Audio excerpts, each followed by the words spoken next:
तुम्हारी गुलामी और तुम्हारी गरीबी ने पश्चिम को ये ख्याल दे दिया है तुम किसी कीमत के नहीं हो, तुम जिंदा भी नहीं हो, तुम मुर्दों की एक जमात हो। और जो लोग मुझसे पहले पश्चिम गए, विवेकानंद, रामतीर्थ, योगानंद और दूसरे हिंदू सन्यासी, उनमें से किसी का अपमान पश्चिम में नहीं हुआ। कोई दरवाजे उनके लिए बंद नहीं हुए, क्योंकि उन्होंने झूठ का सहारा लिया। उन्होंने बुद्ध के साथ जीसस की तुलना की, उन्होंने उपनिषद के साथ गीता की तुलना की, गीता के साथ बाइबल की तुलना की। पश्चिम के लोगों को और भी गौरवमंडित किया। गुलाम तुम थे, गरीब तुम थे। तुम्हारे सन्यासियों ने तुम्हें आध्यात्मिक रूप से भी दरिद्र साबित किया, क्योंकि उन्होंने तुम्हारी ऊंचाइयों को भी पश्चिम की साधारण नीचाइयों तक खींच कर खड़ा कर दिया। मेरी स्थिति एकदम अलग थी। मैंने पश्चिम से कहा कि भारत आज गरीब है, हमेशा गरीब नहीं था। एक दिन था कि सोने की चिड़िया था। और भारत ने जो ऊंचाइयां पाई हैं, उनके तुमने सपने भी नहीं देखे। और तुम जिसको धर्म कहते हो, उसको भारत की ऊंचाइयों के समक्ष धर्म भी नहीं कहा जा सकता। जीसस मांसाहारी है, शराब पीते। भारत का कोई धर्म ये स्वीकार नहीं कर सकता कि उसका परम श्रेष्ठ पुरुष मांसाहारी हो, शराब पीता हो, जिसमें इतनी भी करुणा न हो कि अपने खाने के लिए जीवन को बर्बाद करता हो, जो अपने भोजन के लिए इतना अनादर करता हो जीवन का। और जो व्यक्ति शराब पीता हो, उसे ध्यान की ऊंचाइयों को पाने का तो सवाल ही नहीं उठता। शराब तो दुखी लोग पीते, परेशान लोग पीते, तनाव से भरे हुए लोग पीते, क्योंकि शराब का गुण तुम जिस हालत में हो उसे भुला देने का। अगर तुम परेशान हो, पीड़ित हो, दुखी हो, शराब पी के थोड़ी देर को तुम भूल जाते हो, दूसरे दिन फिर दुख वापस खड़े हो जाएंगे। शराब दुखों को मिटाती नहीं, सिर्फ बुलाती। ध्यान दुखों को मिटाता है, बुलाता नहीं। और ध्यान और शराब विरोधी। ईसाईयत में ध्यान के लिए कोई जगह नहीं। लेकिन तुम्हारे विवेकानंद और योगानंद और रामतीर्थ सिर्फ प्रशंसा पाने के लिए पश्चिम की ये समझाने की कोशिश करते रहे कि जीसस उसी कोटि में आते हैं जिसमें बुद्ध आते हैं, जिसमें महावीर आते हैं। ये झूठ था। और चूंकि मैंने वही कहा जो सच था, स्वभावतः मेरे लिए द्वार पर द्वार बंद होते चले गए। मैं नहीं स्वीकार करता हूं कि जीसस के कोई भी वचनों में वैसी ऊंचाई है जो उपनिषद में है, या उनके जीवन में कोई ऐसी खूबी है जो बुद्ध के जीवन में है। उनकी खूबियां साधारण हैं। कोई आदमी पानी पे चल भी सके तो ज्यादा से ज्यादा जादूगर हो सकता है। और पहली तो बात यह है कि वो कभी पानी पे चले, इसका कोई उल्लेख सिवाय ईसाइयों की खुद की किताब को छोड़कर किसी और किताब में नहीं। अगर जीसस पानी पर चले तो इसमें कौन सा अध्यात्म है? पहली बात तो चले नहीं। अगर चले हों तो पोप को कम से कम किसी स्विमिंग पूल पर ही चल के बता देना चाहिए। स्विमिंग पूल भी छोड़ो, बाथ टब,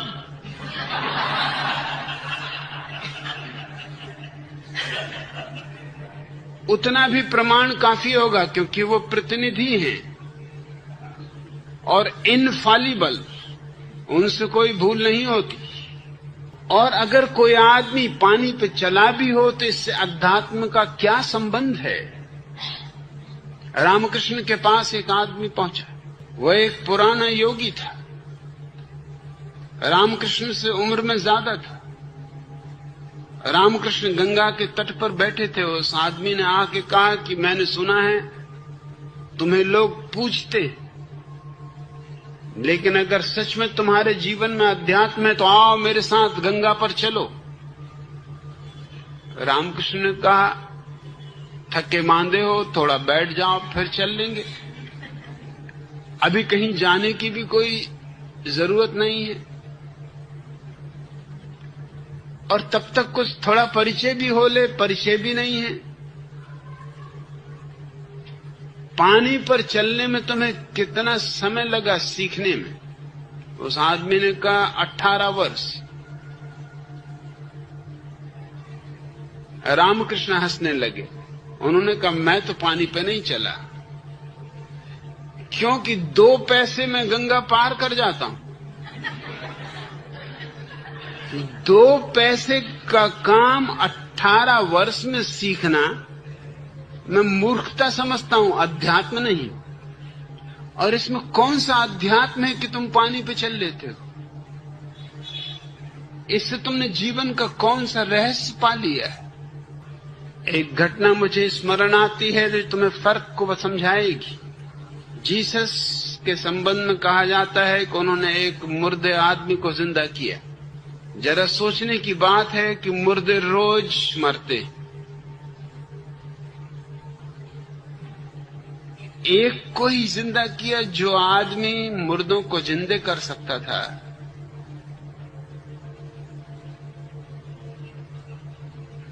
ये थोड़ा आश्चर्यजनक है कि उसने एक को ही जिंदा किया, और वो भी उसका अपना मित्र था, लजारस। मामला बिल्कुल बनाया हुआ है। लजारस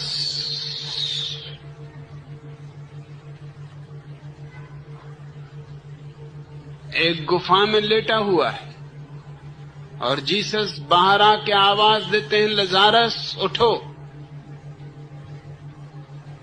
मृत्यु से बाहर जीवन में आ, और लजारस तत्काल गुफा के बाहर आ जाते। अब बहुत सी बातें विचारनीय हैं।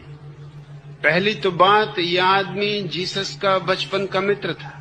दूसरी बात, जो आदमी मर जाने के बाद वापस लौटा हो, उसके जीवन में कोई क्रांति घटनी चाहिए। लजारस के जीवन में कोई क्रांति नहीं घटी। इस घटना के अलावा लजारस के बाबत कहीं कोई उल्लेख नहीं। क्या तुम सोचते हो एक आदमी मर जाए, मृत्यु के पार के जगत को देखकर वापस लौटे और वैसा का ही वैसा बना रहे? और जब एक आदमी को जीसस जिंदा कर सकते थे, तो फिर किसी को भी मरने की जुदिया में जरूरत क्या थी? इस घटना को मैं इसलिए ले रहा हूं कि ठीक ऐसी ही घटना बुद्ध के जीवन में घटी। वे एक गांव में आए हैं, वहां एक स्त्री का इकलौता बेटा, उसका पति मर चुका है, उसका अन्य बच्चे मर चुके हैं। एक बेटा जिसके सहारे वो जी रही, वो भी मर गया। तुम सोच सकते हो उसकी स्थिति। वो बिल्कुल पागल हो उठी। गांव के लोगों ने कहा कि पागल होने से कुछ भी ना होगा, बुद्ध का आगमन हुआ है, ले चलो अपने बेटे को, रख दो बुद्ध के चरणों में, और कहो उनसे कि तुम तो परम ज्ञानी हो, जिला दो इसे, मेरा सब कुछ छिन गया। इसी एक बेटे के सहारे में जी रही थी, अब ये भी छिन गया, अब तो मेरे जीवन में कुछ भी ना बचा।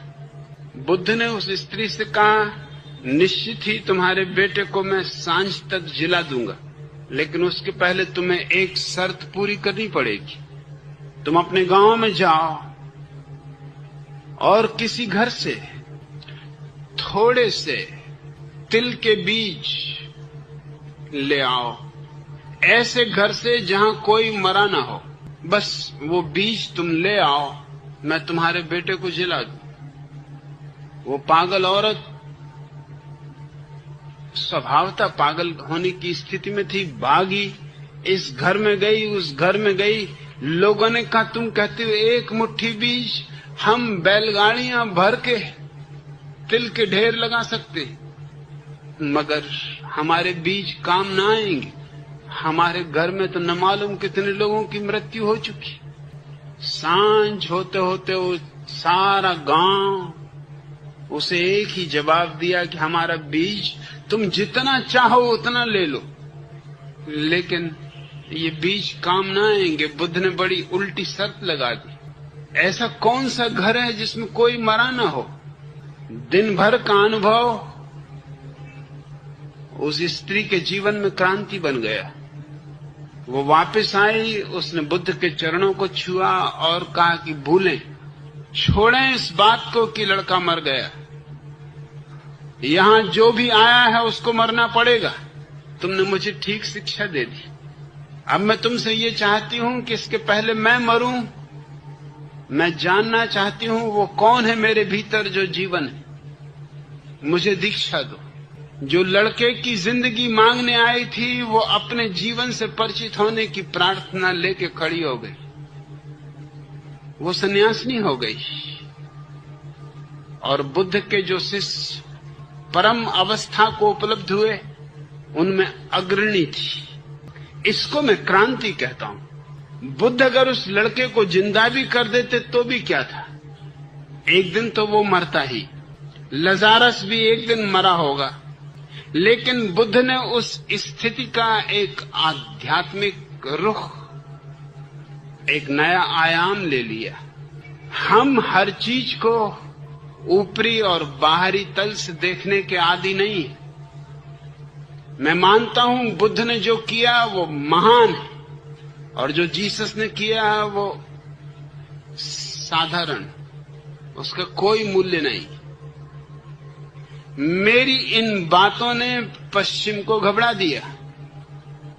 घबरा देने का कारण ये था कि पश्चिम आदी हो गया है एक बात का कि पूरब गरीब है, भेजो ईसाई मिशनरी और गरीबों को ईसाई बना लो, और करोड़ों लोग ईसाई बन रहे हैं। लेकिन जो लोग ईसाई बन रहे हैं पूरब में, वो सब गरीब हैं, भिखारी हैं, अनाथ हैं, आदिवासी हैं, भूखे हैं, नंगे हैं। उन्हें धर्म से कोई संबंध नहीं है। उन्हें स्कूल चाहिए, अस्पताल चाहिए, दवाइयां चाहिए, उनके बच्चों के लिए शिक्षा चाहिए, कपड़े चाहिए, भोजन चाहिए। ईसाईयत कपड़े और रोटी से उनका धर्म खरीद रही। मुझे दुश्मन की तरह देखने का कारण ये था कि मैंने कोई पश्चिम के गरीब को या अनाथ को या भिखमंगे को, और वहां कोई भिखमंगों की कमी नहीं, सिर्फ अमेरिका में 30 मिलियन भिखारी हैं जो दुनिया के दूसरे भिखारियों को ईसाई बनाने में लगे हैं। वो अपने भिखारियों के लिए कुछ भी नहीं कर रहे हैं क्योंकि वो ईसाई हैं ही। मैंने जिन लोगों को प्रभावित किया उनमें प्रोफेसर्स थे, लेखक थे, कवि थे, चित्रकार थे, मूर्तिकार थे, वैज्ञानिक थे, आर्किटेक्ट थे, प्रतिभा संपन्न लोग थे। और ये बात घबराहट की थी कि अगर देश के प्रतिभा संपन्न लोग मुझसे प्रभावित हो रहे हैं तो ये एक बड़े खतरे की सूचना है, क्योंकि यही लोग हैं जो रास्ता तय करते हैं दूसरे लोगों के लिए। इनको देखकर दूसरे लोग उन रास्तों पर चलते हैं। इनके पद चिन्ह दूसरों को भी इन्हीं रास्तों पर ले जाएंगे। और मैंने किसी को भी नहीं कहा कि तुम अपना धर्म छोड़ दो। मैंने किसी को भी नहीं कहा कि तुम कोई नया धर्म स्वीकार कर लो। मैंने तो सिर्फ इतना ही कहा कि तुम समझने की कोशिश करो क्या धर्म है और क्या अधर्म है। फिर तुम्हारी मर्जी, तुम बुद्धिमान हो और विचारशील हो। मेरा एक ही जुर्म है और एक ही अपराध है कि मैंने उन देशों में पहली बार ये जिज्ञासा पैदा की कि जिस पूरब के लोगों को हम ईसाई बनाने के लिए हजारों मिशनरियों को भेज रहे हैं। उस पूरब ने आकाश की बहुत ऊंचाइयां छुई। हम अभी जमीन पर भी घसीटने के योग्य नहीं। उन ऊंचाइयों के सामने उनकी बाइबल, उनके प्रोफेट, उनके मसीहा बहुत बचकाने, बहुत अदना, अप्रौढ़, अपरिपक्व सिद्ध होते। इससे एक घबराहट और एक बेचैनी पैदा होगी। मेरी एक भी बात का जवाब पश्चिम में नहीं है।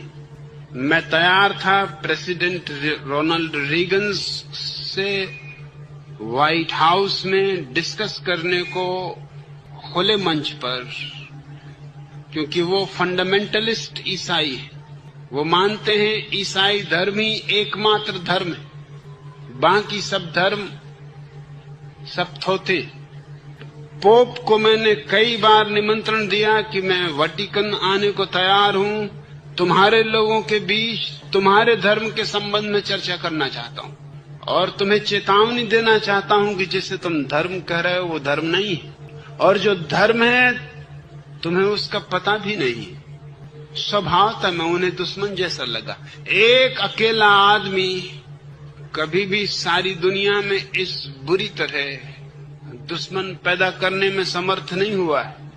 हर देश की पार्लियामेंट ने निश्चित किया हुआ है कि मैं उनके देश में प्रवेश न कर सकूं, क्योंकि मैं खतरनाक आदमी हूं। मैं उनकी नैतिकता को नष्ट कर दूंगा, उनके धर्म को नष्ट कर दूंगा।